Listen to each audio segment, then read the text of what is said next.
करो करो निकी और पूछ पूछ। ठीक है, तो जिस्ट जो है इसमें हमको 2 क्वेश्चन आए हैं। एक तो जिस्ट का 5 मार्क्स का क्वेश्चन है, उसमें कुछ भी लिखो, और एक रिस्क स्ट्रैटिफिकेशन एंड मैनेजमेंट। ठीक है, तो genetic mutation, histological analysis, targeted agents, risk stratification, adjuvant, new adjuvant, metastatic. तो मेनली जिसका जो कॉन्सेप्ट है वो इसके रिस्क सर्टिफिकेशन मॉडल से ही पूरा ट्रीटमेंट बेस होता है, in low risk, intermediate risk, high risk. ठीक है, तो मीजेनकाइमल नियोप्लाज्म है, इंटरस्टिशियल सेल्स ऑफ केजल से निकलता है, सर्कुलर मसल्स में ले रहता है, मोस्ट कॉमन स्टमक है, उसके बाद स्मॉल बॉवल है, उसके बाद रेक्टम है। तो रेक्टम सबसे बेकार होता है। ठीक है, और एज सच स्टेजिंग वाइज देखते हैं तो स्टमक की स्टेजिंग, गैस्ट्रिक जिस्ट की स्टेजिंग एक साइड है और नॉन गैस्ट्रिक जिस्ट की स्टेजिंग अलग है। ठीक है, तो टायरोसिन काइनेस फैमिली जो रहती है वो फॉस्फोराइलेशन करके एटीपी टू टायरोसाइन रेसिड्यू और वेरियस प्रोटीन्स, मतलब इनका फॉस्फोराइलेशन डीफॉस्फोराइलेशन का काम है और स्विच ऑन स्विच ऑफ उसके फंक्शन से थ्रू होता है। तो ये पूरे टायरोसिन काइनेस पे डिपेंडेंट है।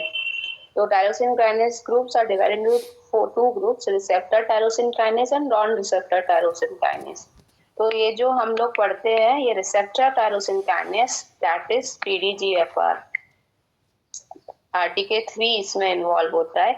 ये बाकी वेराइटीज हैं टायरोसिन काइनेस के, EGFR, IGFR एंड VEGFR। ठीक है, तो PDGFR अल्फा, बीटा, C-KIT ये सब जो है ये सब रिसेप्टर टायरोसिन काइनेस टाइप 3 का है, और ये मेनली 4Q12।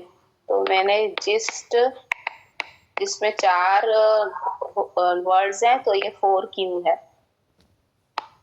ठीक है, तो इसका पाथवे कैसा होता है, किट और PDGFR जब डायमर बना तो ये 3 पाथवेज को एक्टिवेट करता है, STAT3, RAF, MAP kinase and MAP kinase pathway, PI3 AKT pathway. तो ये 3 पाथवेज को एक्टिवेट करता है। इसीलिए हम सब जगह पर जब भी टायरोसिन काइनेज का क्वेश्चन आता है तो हम ये डायग्राम बना सकते हैं, टायरोसिन काइनेज इनहिबिटर कैसे एक्ट करेगा।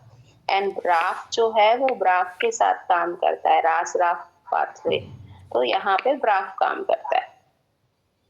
ठीक है, तो activated by dimerisation and downstreaming signalling, that is MAP kinase pathway and PI3 AKT mTOR pathway. फिर अब हमको पता है कि किट और PDGFR कैसे काम करेगा ये हमको जानना है। तो जो किट जो है ये जक्स्टा मेम्ब्रेन रहता है, इसमें एक्सॉन 9 और exon 11। 9 is the most common, it is extra cellular, next common in exon 11 and 13, 17 are very rare. पर PDGFR में एक्सॉन 18 इज कॉमन। ठीक है, एंड एक्सॉन 18 कॉमन है, और ये इसमें भी D842 मोस्ट कॉमन है। तो ये सिर्फ 10% होता है, 10% में से ये 6% होता है, और ये 6% का भी 60% होता है। मतलब एक्सॉन 18 जो है उसमें मोस्ट कॉमन म्यूटेशन ये रहता है। ठीक है, तो एक्सॉन 9 एक्स्ट्रा सेलुलर है, एक्सॉन 11 जेक्स्ट्रा मेम्ब्रेन है, ये दोनों इंट्रासेलुलर है, और ये वाले साइटोप्लाज्मिक है। तो 80% ऑफ जिस जो होता है वो C-KIT होता है, 10 to 10% जिस PDGFR होता है, एंड 10 to 15% जिस अपना वाइल्ड टाइप होता है। ठीक है, अब डिपेंड करता है कि इस बार भी 5 मार्क का क्वेश्चन आता है कि 10 मार्क का क्वेश्चन आता है। अगर 5 मार्क का क्वेश्चन आता है तो आप सिर्फ फ्लो चार्ट बना देना, बताऊंगी कौन सा। तो C-KIT म्यूटेशन जो रहता है वो 80% है, 17% एक्सॉन 11 होता है, मोस्ट कॉमन है, इसमें अपना इमैटिनिब काम करता है। एक्सॉन 9 अपना 10% है, इसमें हमको 800 mg इमैटिनिब देना पड़ेगा। ठीक है, और अगर इमैटिनिब काम नहीं कर रहा है तो इमैटिनिब जो रेजिस्टेंस आएगा तब सेकेंडरी म्यूटेशंस जो होंगी वो एक्सॉन 13 एंड 17 होंगी, जो बहुत रेयर है। फिर पीडीएफआर में 10% जिस्ट है, उसमें एक्सॉन 18 70% होता है, और ने बताया 842V जो है वो 60% होता है। तो ये इमैटिनिब रेसिस्टेंस वेराइटी है, ठीक है। फिर वाइल्ड टाइप जिस्ट, जिसमें किट, पीडीजीएफआर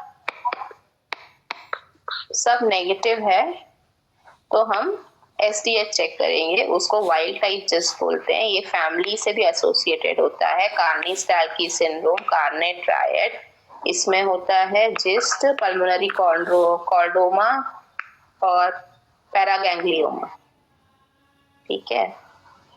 तो इसमें ये स्टार्की टास्क है और ये दोनों होते हैं। ऐसे प्रमोटर हाइपरमिथाइलेशन होता है एसडीएच-सी का, वैसे इसे मोस्ट कॉमन होता है एसडीएच-बी। फिर इसमें दे दिया है ऑटोसोमल डोमिनेंट है, चिल्ड्रंस और यंग में रहता है। जो सिंड्रोम होता है वो डायड होता है, जो ट्रायड है वो ट्रायड ही है। इसमें जिस्ट प्लस पैरागैंग्लियोमा होता है, और इसमें जिस्ट पैरागैंग्लियोमा पल्मोनरी कॉर्डोमा होता है।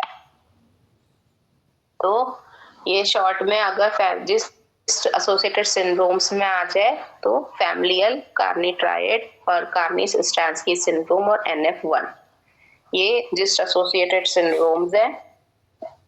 कार्नेट ट्रायड को छोड़ के बाकी सब ऑटोसोमल डोमिनेंट है। NF1 के हमको neurofibrosis, cafe au lait spots, Lisch nodules, optic glioma, neuroblastoma, rhabdomyosarcoma, pheochromocytoma, ठीक है। और जो कार्नेट ट्रायड है ये फीमेल्स में ज्यादा होता है, बाकी सब इक्वल प्रीपोंडेंस है। And Carney's triad and Carney Stratakis syndrome stomach में होता है, बाकी जो फैमिलियल वेराइटी और NF1 है ये स्मॉल बॉवल में होता है, ठीक है। तो सबसे ज्यादा हमने पढ़ा exon 11, followed by wild type और एक्सॉन 9 सेम है। एक्सॉन 18 7% है, 15% ऑफ जिस्ट जो रहता है वो इमैटिनिब रेसिस्टेंस होते हैं, ठीक है। तो spindle cell positive brown cells ऐसा दिखता है ये इस पे। पीडीजीएफआर है, सी किट, अब पीडीजीएफआर है ये सब बता चुकी हूँ इसलिए बार बार रिपीट नहीं करूंगी। अब एनसीसीएन भी सेम चीज बोल रहा है कि 80% ऑफ जिस्ट होते हैं वो किट रिसेप्टर्स होते हैं, और 5 to 10% जो जिस्ट होते हैं उनमें ये म्यूटेशंस नहीं मिलता है, तो उसमें पीडीजीएफआर मिलता है। और पीडीजीएफआरए और सिकिट कराना मस्ट है, कोई भी जिस्ट आएगा उसके बिना आप उसका ट्रीटमेंट नहीं करेंगे।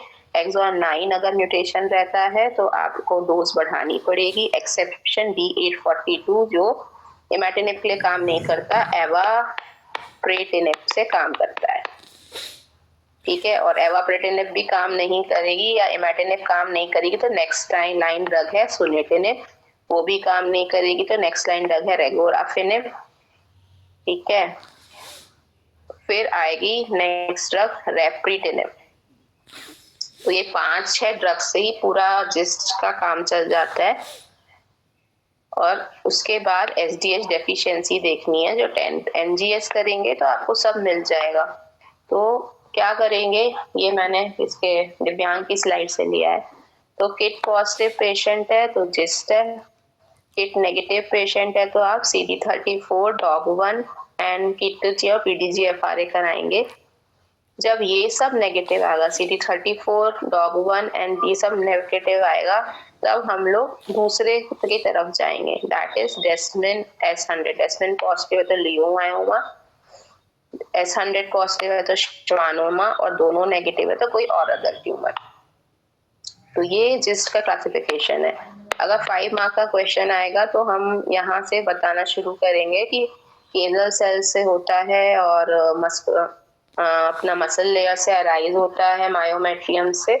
उसके बाद ये जो जिस्ट है इसमें किट या पीडीजीएफआरए करना है, उसकी म्यूटेशन प्रेजेंट है तो इसको हम लोग प्राइमरी फैमिलियल जिस्ट सिंड्रोम, अगर ये स्पोरैडिक है तो स्पोरैडिक, पर अगर ये नेगेटिव है तो उसके बाद हम एसडीएच डेफिशिएंट जिन और SDH competent gist. SDH competent है मतलब एसडीएच नॉर्मल है तो फिर हम ब्राफ NF1 अदर्स की तरफ जाएंगे। इफ डेफिशिएंट है तो इसमें इतना हमको एपी म्यूटेशन है कि कौन सा म्यूटेशन है उतना जरूरत नहीं है, टीपीस ने लिखा है कि अगर आपको STX म्यूटेशंस मिलते हैं, मतलब पता ही नहीं चल पाता है कैसा है, तो वो कार्नी-स्टार्की सिंड्रोम है, और एपी म्यूटेशन है तो कार्नी ट्रायड है। ठीक है, ये सम एक्सप्लेन कर दिया है ऑलरेडी कि एक्सॉन 9, एक्सॉन 11, ये डायग्राम बना देना। ठीक है, एंड इसमें 12, 14, 18, तो ये मोस्ट कॉमन है एक्स्ट्रा सेलुलर डोमेन वाला, 11 वाला 67%। ये उल्टा लिख दिया है क्या? ठीक है, एंड ये जो है, ये ब्लू कलर वाले जो इसने बनाए हैं, that is resistance to imatinib. तो इमैटिनिब को ग्लीवैक बोलते हैं। ये CML में सबसे पहले आई थी, ABL-C किट। तो मल्टी काइनेज इनहिबिटर्स है, TIT, CSF-R, FTLC सबको इनहिबिट करता है। ठीक है, और इसको gist, imatinib and myelodysplastic syndromes and ये DFSP जो अपना फाइब्रोसार्कोमा होता है उसमें भी ये इंडिकेटेड होता है। ठीक है, peripheral oedema, muscle cramps, skin rash इसके साइड इफेक्ट्स हैं। Cardiotoxicity is also a side effect. तो कार्डियक इवेंट पहले है कि नहीं वो एक बार चेक कर लेना। GI bleeding in patient with bulky disease and ocular toxicity. इस सुनिटिनिब सेकेंड टॉलरेट इसकी 12.5, उसका 400 डोज था, इसका 12.5 mg के ये कैप्सूल्स आते हैं, और रेगोराफेनिब थर्ड लाइन एजेंट है। ठीक है, ये SDH म्यूटेशन टेस्ट में भी काम करती है। फिर PDGFR 842V, एवाप्रिटिनिब। ठीक है, रेट्रिपिनिब फोर्थ जनरेशन है। उसके अलावा बहुत सारे ड्रग्स है, निलोटिनिब, सोराफेनिब, पैजोपेनिब। ठीक है, तो इस पे ध्यान नहीं देना है। अब हमें देखना है कि हमने कोई जिस देखा उसको हम कैसे कैरेक्टराइज करेंगे कि ये कैसा है। अगर लेस देन 2 सेंटीमीटर है तो ऑब्जर्व कर सकते हैं, पर अगर मोर देन 2 सेंटीमीटर है तो आप उसको कैसे अप्रोच करोगे? अगर सर्जरी हो पा रही है तो आपको सबसे पहले सर्जरी ही करनी है। इफ इन केस इट्स इनऑपरेबल है तब आपको न्यू एडजुवेंट सेटिंग के लिए पहले से बायोप्सी करनी पड़ेगी। तो अब न्यू एडजुवेंट सेटिंग के लिए आप परक्यूटेनियस बायोप्सी कर सकते हैं, पर अगर आप एडजुवेंट सेटिंग या ऐसे चल रहे हैं तो आपको EUS एंडोस्कोपिक गाइडेड ही प्रेफरेबल है। चाहे कोलोनोस्कोपी गाइडेड करो, चाहे एंडोस्कोपी गाइडेड करो, वो क्योंकि स्टमक में ज्यादा होता है तो एंडोस्कोपिक गाइड। ठीक है, तो tumour size, mitotic rate, primary site and tumour rupture, ये बहुत इंपॉर्टेंट फैक्टर्स हैं, इनके हिसाब से अपने ग्रेडिंग्स बने थे। तो size, mitotic rate and site, तो ये 3 क्राइटेरिया के बेस पे हमारी क्लासिफिकेशन है सब। तो गैस्ट्रिक, जेजुनम, इलियम, ड्यूडेनम बताया कि रेक्टम जो है वो सबसे वाला बेकार वाला होता है। तो हमको इतने सब मॉडल्स याद रखने की जरूरत नहीं है, हम फ्लेशर क्राइटेरिया यूजुअली याद करेंगे, जिसमें साइट, साइज और माइटोटिक रेट। ठीक है, अब ये है गैस्ट्रिक जिस्ट। तो गैस्ट्रिक जिस्ट में what I concluded from this slide कि मोर देन 10 सेंटीमीटर और मोर देन 5 माइटोसिस। ठीक है, ये वाला इंटरमीडिएट और हाई रिस्क में आता है। तो more than 10 centimetre and more than 5 mitosis, ये दोनों इंटरमीडिएट और हाई रिस्क में आता है। इसमें हमको एडजुवेंट ट्रीटमेंट देना है। ठीक है, और एक पहले मैं बहुत पहले पढ़ा था कि इंटरमीडिएट में 1 ईयर एंड हाई ग्रेड में 3 ईयर। तो ये वाला कॉन्सेप्ट है, इसका मेरे को कहीं सिग्निफिकेंट पेपर नहीं मिला है, बिकॉज जितने भी रिसर्चेस हुए हैं 1 ईयर 3 ईयर वो सब हाई ग्रेड में हुए हैं, किसी ने भी इंटरमीडिएट ग्रेड को नहीं कंसिडर किया है। तो अभी हमको एग्जाम में इंटरमीडिएट एंड हाई ग्रेड दोनों का 3 ईयर्स ही लिखना है एडजुवेंट ट्रीटमेंट। ठीक है, तो स्टमक में size more than 10 centimetre and more than 5 mitosis अगर प्रेजेंट है तो हमको एडजुवेंट ट्रीटमेंट देना है। अब same with non gastric gist, non gastric gist में भी मोर देन 5 माइटोसिस तो है, पर साइज मोर देन 5 सेंटीमीटर। तो more than 5 mitosis and more than 5 centimeter of size is moderate to intermediate high risk में आता है, उसमें हमको एडजुवेंट ट्रीटमेंट देना है। तो ये डिफरेंस है गैस्ट्रिक एंड नॉन गैस्ट्रिक में, ठीक है। तो 5 माइटोसिस से ज्यादा कहीं पे भी हो, ठीक है, वो हाई होगा या मॉडरेट होगा, ये दोनों के लिए है। पर साइज में इसमें 5 से ज्यादा 5 सेंटीमीटर है, 5 सेंटीमीटर के बाद हमेशा हाई रिस्क है, ठीक है। और इसमें 10 सेंटीमीटर। पर अगर 5 माइटोसिस ज्यादा है, मतलब एनी ऑफ 5 माइटोसिस से ज्यादा है, तो हमेशा ही आपको एडजुवेंट ट्रीटमेंट देना ही देना है। पर अगर मान लो 10 सेंटीमीटर का है पर 2 माइटोसिस ही है, तो गैस्ट्रिक में उसमें भी आपको एडजुवेंट देना है। पर इसमें अगर 5 सेंटीमीटर का भी साइज है नॉन गैस्ट्रिक जिस्ट में, तो उसमें एडजुवेंट देना है, ठीक है। तो ईसोफेगस, स्टमक, डेड्यूनम सब में ज्यादा, सबसे मोस्ट कॉमन स्टमक में होता है और सब में मोस्टली मेल्स एंड फीमेल्स में बराबर होता है। एंट्रम सबसे कॉमन साइट है, उसके बाद लोअर 1/3 वेरिएबल होता है, ठीक है। 30 to 50% ड्यूडेनम मैलिग्नेंट होने के चांसेस है, एंड ये ड्यूडेनम वाला भी बेकार वाला जिस्ट होता है। और एनोरेक्टम 32 to 54% है, तो ये सबसे बेकार वाला सिस्ट होता है, ये मोर देन 5 रहता है, ठीक है। तो ये मैंने एनसीसीएन वाला ही कवर कर लिया, जिसमें अप्रॉक्स वो यही बोल रहा था। और एक ट्यूमर रप्चर जो है, अगर वो किसी भी जिस्ट में प्रेजेंट होता है, तो वो भी ऑटोमेटिकली हाई ग्रेड में ही रहता है, उसमें भी हमें एडजुवेंट ट्रीटमेंट देना ही है, ठीक है।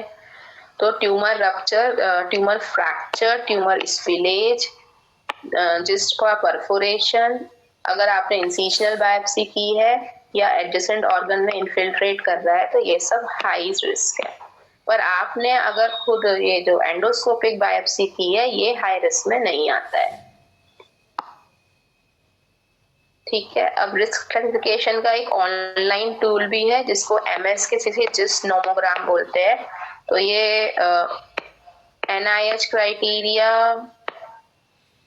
AFIP क्राइटेरिया, फिर अपना मॉडिफाइड जेंशू क्राइटेरिया, उसके अलावा एक MSCC जिस्ट नोमोग्राम है, जो एक ऑनलाइन टूल है, जो सेम पैरामीटर्स को कैलकुलेट करके आपको रिस्क बताता है कि आपको इमैटिनिब 2 साल देनी है कि 5 साल देनी है, ठीक है। तो इतने सारे क्राइटेरिया से हमने जिसको एनालाइज कर लिया। अब ट्रीटमेंट आ जाइए। नॉन मेटास्टेटिक है, लो रिस्क जिस्ट है, that is less than 2 centimetre, तो आप सर्विलेंस विदाउट इमैटिनिब भी कर सकते हैं। हाई रिस्क जिस्ट है, ऑपरेट करने के बाद तो आपको एडजुवेंट इमैटिनिब देना है 3 इयर्स या 5 इयर्स, ठीक है। कोई रिकरेंस नहीं आया तो सर्विलेंस एंड फॉलो अप करो। अगर 3 to 5 ईयर में सॉलिटरी एंड ऑलिगोमेटास्टेटिक रिकरेंस आ गया, तो इमैटिनिब आपको लाइफ लॉन्ग कंटिन्यू करनी है।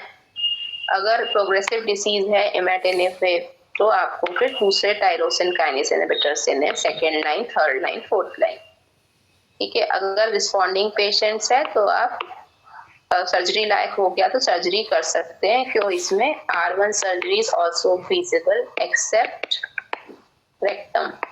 रेक्टम को छोड़ के आप सब में R1 सर्जरी भी कर सकते हैं। आप अगर डिसीज का बल्क निकाल सकते हैं तो सर्जरी कर सकते हैं। तो अब क्वेश्चन अगर आता है मेटास्टेटिक और रिकरेंट जिस्ट, तो वही हमको किट, PDGFRA और वाइल्ड टाइप सब देखना है।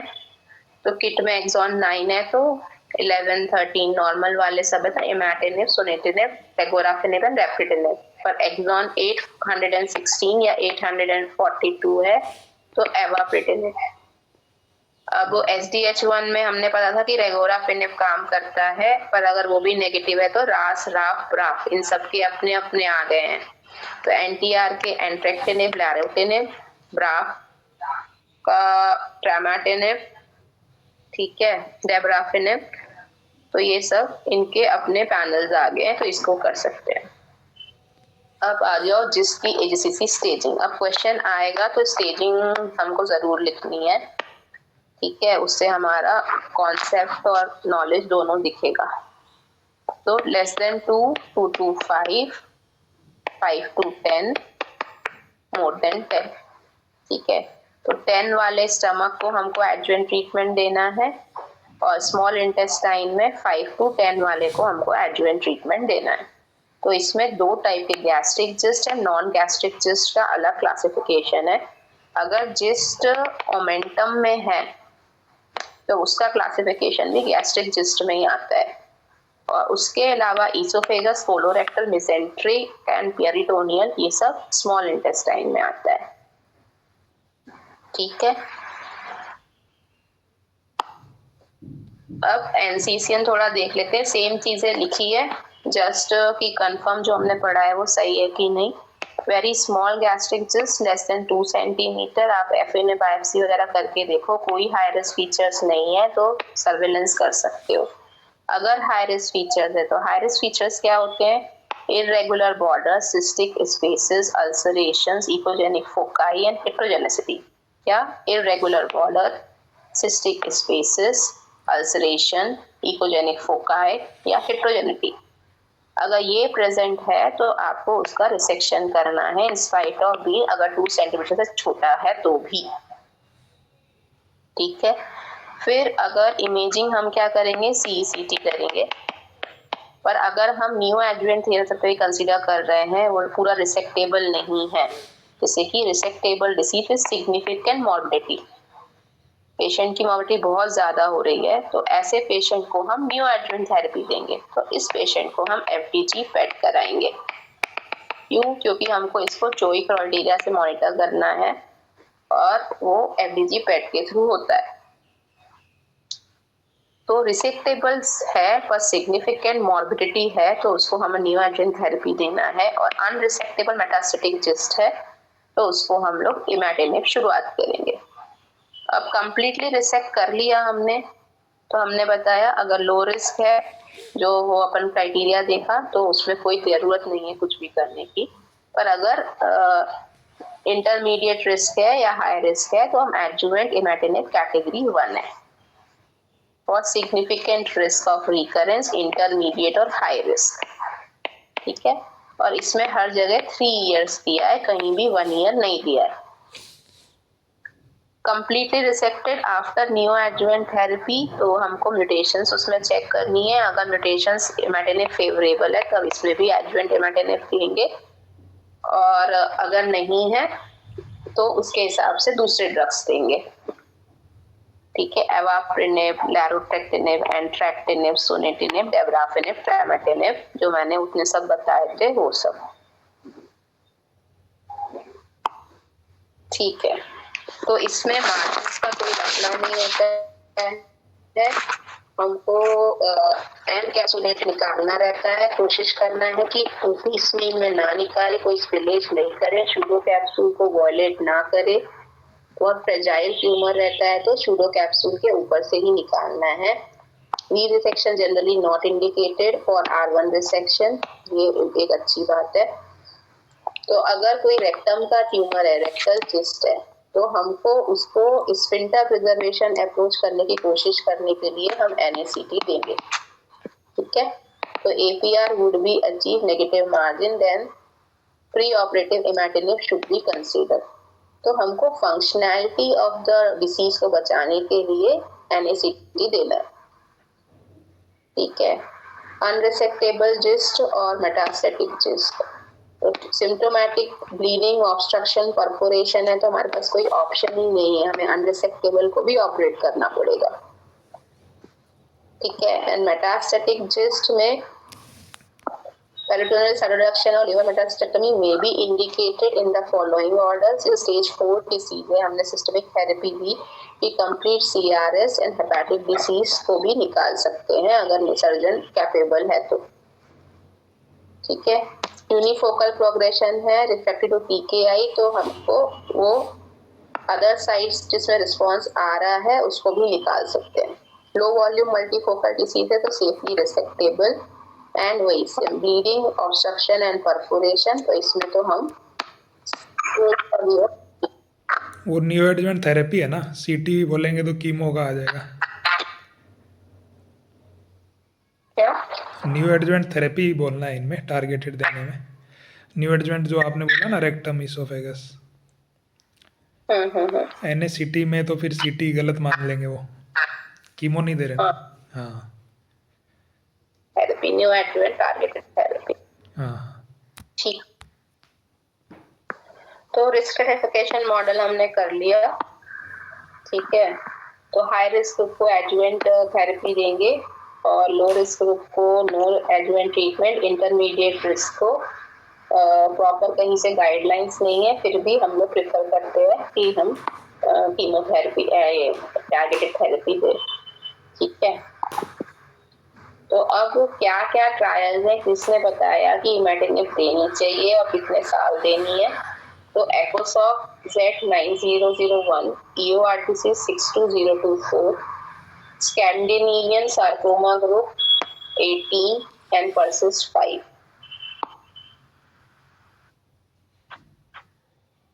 एकोसॉफ Z9001 इसने कोरिलेट किया अमंग मोर than 3 centimetre tumour kit positive इमेटिनिब 1 साल देना है, ये इसने बोला। इससे recurrence free survival and AFP model इसने यूज किया था स्ट्रेटिफिकेशन में, और इसको सर्वाइवल बेनिफिट मिला और कोई सिग्निफिकेंट डिफरेंस नहीं मिला 2 इयर्स पे, तो इसने बोला कि 1 साल के लिए दो। पर इसने लिया था हाई रिस्क ग्रुप। ठीक है, इसके बाद इसने ऑल रिस्क ग्रुप्स में ऑब्जर्व किया, हाई रिस्क डिसीज में ग्रेटेस्ट डिफरेंस था, मॉडरेट रिस्क में भी डिफरेंस था 14 versus 5%, no overall survival effect but recurrence free survival इसका अच्छा था। तो इसने बोला all this more than 3 centimetre, इसको आपको 1 साल इमेटिनिब देनी है। ठीक है, अब ये EORTC का ट्रायल है, इसने बोला कि 2 ईयर इमेटिनिब 400 mg डेली, इसका एंड पॉइंट ओवरऑल सर्वाइवल था। ठीक है, एंड इसको रिकरेंस फ्री सर्वाइवल OS और इसमें तो कोई बेनिफिट नहीं मिला, इमेटिनिब फ्री वाले उसमें कोई बेनिफिट नहीं मिला, पर इसको भी रिकरेंस फ्री सर्वाइवल में बेनिफिट मिला 70% to 63%। EORTC 62024। ठीक है, अब ये आया सबसे जो लैंडमार्क ट्रायल है जिसके हिसाब से हम ट्रीटमेंट देते हैं, that is SSG Scandinavian 18 trial. इसने बोला कि हाई रिस्क जिस्ट को हमको R0 या R1 रिसेक्ट करना है और उस सब में हमको इमेटिनिब थ्रू 1 ईयर या 3 ईयर को इसमें भी कंसीडर किया। इसमें भी रिकरेंस में OX में नहीं, सबको रिकरेंस फ्री सर्वाइवल जैसा स्टडी किया और इसमें इसको दोनों में बेनिफिट मिल गया, OS में भी मिल गया और इसमें भी मिल गया। तो ये बोला फाइनली इससे डिसाइड हुआ कि 3 ईयर इमेटिनिब देनी है। तो जो मैंने 1 ईयर वाला जो कॉन्सेप्ट था वो उसका कुछ एविडेंस नहीं था। ठीक है, नेक्स्ट अब एक ट्रायल चल रहा है पर्सिस्ट 5, ये बोल रहा है, इसको कंपेयर कर रहा है 3 ईयर वर्सेस 5 ईयर। तो इमेटिनिब 3 साल लेनी है कि 5 साल लेनी है, पर इस ट्रायल में पता चला कि सिर्फ 50% ऑफ द पेशेंट्स हैं जो 5 ईयर पूरा कोर्स ले पा रहे हैं, बिकॉज बहुत सारे लोगों को टॉक्सिसिटी हो रही है। ठीक है, तो उनको डिसकंटिन्यू ही करना पड़ रहा है। तो ये एक पर्सिस्ट 5 का ड्रॉबैक था। तो हमको पता है 400 mg डेली, अगर एक्सॉन 9 रहेगा तो 800 ADD मतलब 400 mg BD। ठीक है, स्मॉल बॉबल में भी 800 mg डेली देना है, एक्सॉन 9 म्यूटेशन उसमें कभी कॉमन रहता है। ठीक है, तो एक मेटा एनालिसिस हुआ, उसने सब ट्रायल्स को कंसीडर करके इसने भी कंक्लूजन दिया कि एक्सॉन 19 जो है वो इमेटिनिब को 400 डोज पे टॉलरेट नहीं करता, उसके लिए हमको हाई डोज देना पड़ेगा। अब न्यू एडजुवेंट सेटिंग, तो कब कब हमको न्यू एडजुवेंट सेटिंग देना है? रेक्टल जिस्ट जो स्फिंक्टर प्रिजर्व करवाने के लिए, पैनक्रियाटिक ड्यूरेनल जिस्ट तो हम उसको विफल से बचाना चाहते हैं, इसोफेगल और गैस्ट्रिक जिस्ट जिसको लोकल एक्सीजन से ही काम चल जाए, इसोफेजेक्टमी नहीं करनी पड़े, या लार्ज गैस्ट्रिक जिस्ट जिसमें हम लिमिटेड गैस्ट्रिक रिसेक्शन से ही काम कर पाए। तो दीज आर द थिंग्स। या फिर बहुत बड़ा जिस्ट है जो अनरिसेक्टेबल है तो वो तो है ही। तो लोकली एडवांस जिस्ट है तो सेम म्यूटेशनल स्टेटस अगर हम असेस कर पा रहे हैं तो बहुत अच्छी बात है, नहीं कर पा रहे हैं तो हम इमैटिनिब देंगे और उसके 2 to 4 वीक बाद पेट सीटी कराएंगे। ठीक है। एंड किट PDGFR पॉजिटिव एनेक्सॉन 9 देख पाए तो हम इमैटिनिब 800 देंगे, और जो इमैटिनिब जो स्टार्टिंग में हम 2 to 4 वीक में करा रहे थे वो अब हम 2 to 3 मंथ्स में करवाएंगे। ठीक है। एंड अगर नहीं है तो इमैटिनिब 400 mg कंटिन्यू करेंगे। ठीक है। तो resectable gist with significant morbidity, इसमें हमने NGS बोल रहा है, NCCN और IHC कराने को बोल रहा है, HDHB। तो इमैटिनिब देंगे, PDGFR PDF को, एवराटिनिब देंगे, एवाप्रिटिनिब देंगे हम, PDGFR 842 को, NTR के डायरेक्टेड थेरेपीज देंगे NTR के फ्यूजन में, SDH अगर डेफिशिएंट है तो सुनेटिनिब देंगे। ठीक है। ब्राफ डायरेक्टेड थेरेपीज एंड ब्राफ म्यूटेशंस में, और कोई और अदर म्यूटेशन तो उसके हिसाब से ट्रीटमेंट देंगे। फिर रिस्पॉन्स असेसमेंट करेंगे एंड सर्जरी फीसिबल तो सर्जरी कर देंगे, एक प्रोग्रेसिव है तो उसके हिसाब से देखेंगे। तो लेस देन 2 सेंटीमीटर जिस्ट है तो हमको CCT कंट्रास्ट करवाना है और उसके बाद एंडोस्कोपी कर सकते हैं। For all other gist CCT और MRI can be done. Response assessment जो होता है वो FDG पेट के हिसाब से होता है। 1 मिनट।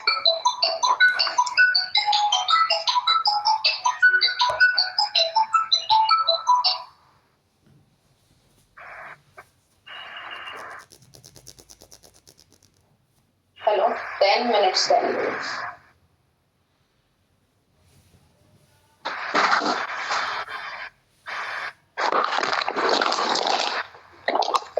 ठीक है। फिर इसके बाद अनरिसेक्टेबल और रिकरेंट मेटास्टेटिक जिस्ट है तो उसमें भी हम FDG पैट कराएंगे। तो अब चोई क्राइटेरिया एक बार जरूर पढ़ लेंगे।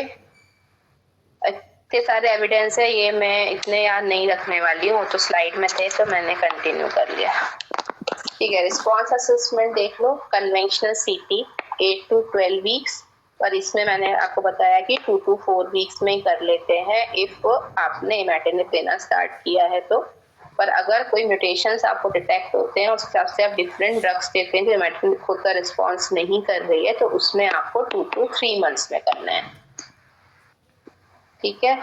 Response assessment, increase in size, intratumoral haemorrhage, myxoid degeneration के कारण भी होता है, ट्यूमर डेंसिटी डिक्रीज। तो 10% इंक्रीज इन साइज या decrease in size and 15% decrease in density, ये चोई क्राइटेरिया में होता है।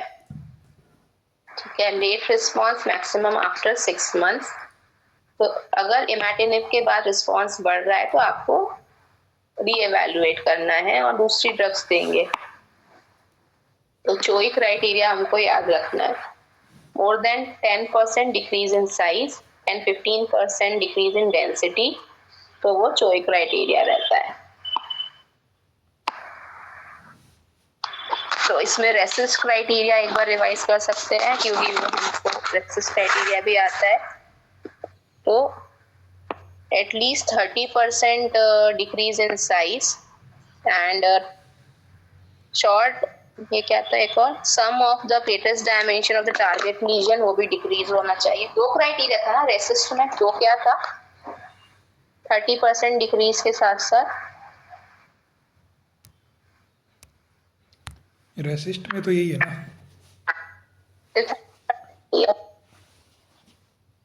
ठीक है। चोई क्राइटेरिया में 10% decrease in size and 15% decrease in density, ये मॉडिफाइड चोई क्राइटेरिया ये हम लोग अभी यूज करते हैं।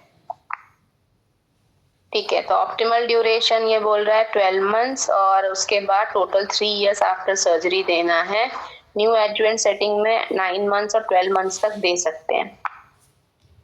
ठीक है, अनरिसेक्टेबल डिसीज है, अगर म्यूटेशनल स्टेटस है तो kit positive, PDGFR positive and wild type GIST. तो वाइल्ड टाइप जिस्ट को आपको सुनेटिनिब एंड रेगोराफिनिब देना है, follow until the life time देना है।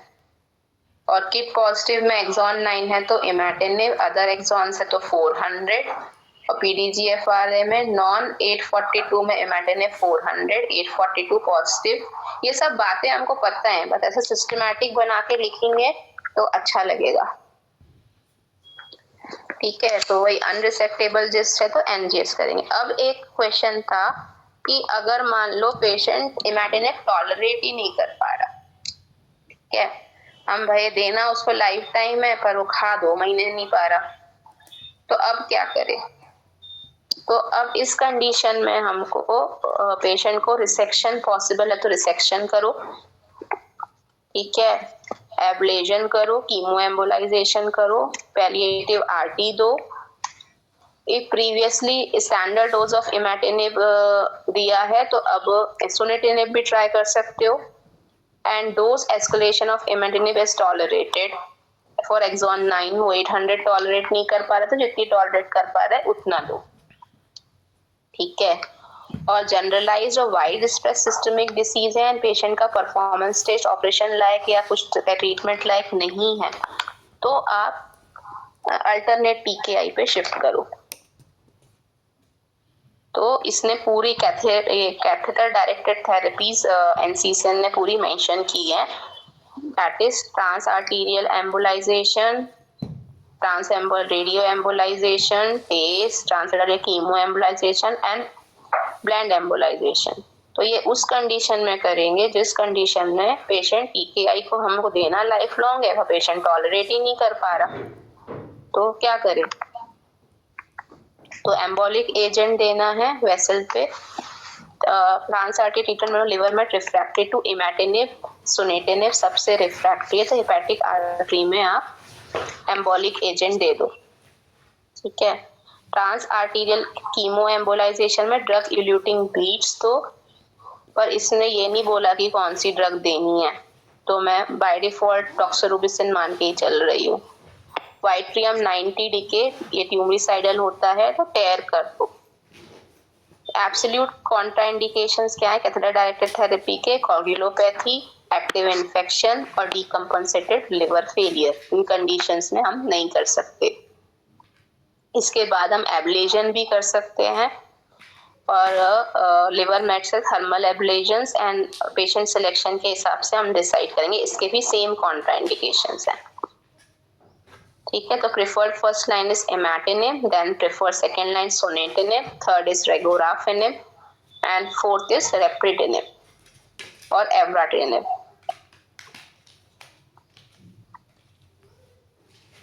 इसमें लाइफ लॉन्ग देनी है, जब तक पेशेंट टॉलरेट कर रहा है तब तक देनी है। जब प्रोग्रेशन होगा तो उस हिसाब से आपको इमैटिनिब से सुनेटिनिब, उसके बाद ही प्रोग्रेशन होगा तो रेगोराफिनिब, उसके बाद प्रोग्रेशन होगा तो रेप्रिटिनिब। अभी उसके अलावा कोई ड्रग नहीं आई है, ये एक बहुत अच्छी बात है, ठीक है। तो ये स्लाइड थोड़ी याद रख लो। तो सुनेटिनिब इस सेकेंड लाइन है, थर्ड लाइन रेगोराफिनिब है, इसका जो ट्रायल है ग्रिड ट्रायल है। फिर रेप्रिटिनिब रिसेंट अल्टरनेटिव है, इनका trial intrigue and invictus trial है एंड पैजोपेनिब का पैजोजिस ट्रायल है। तो इमैटिनिब 400 देंगे by mouth, sunitinib 500 mg per day देंगे by mouth for the 4 week, regorafenib 160 mg per day and ripretinib 150 mg per day, ठीक है। और एवराप्रिटिनिब का ट्रायल है नेविगेटर ट्रायल। नेविगेटर ने बोला कि एवराप्रिटिनिब दो 18842 म्यूटेशन में। Done, thank you.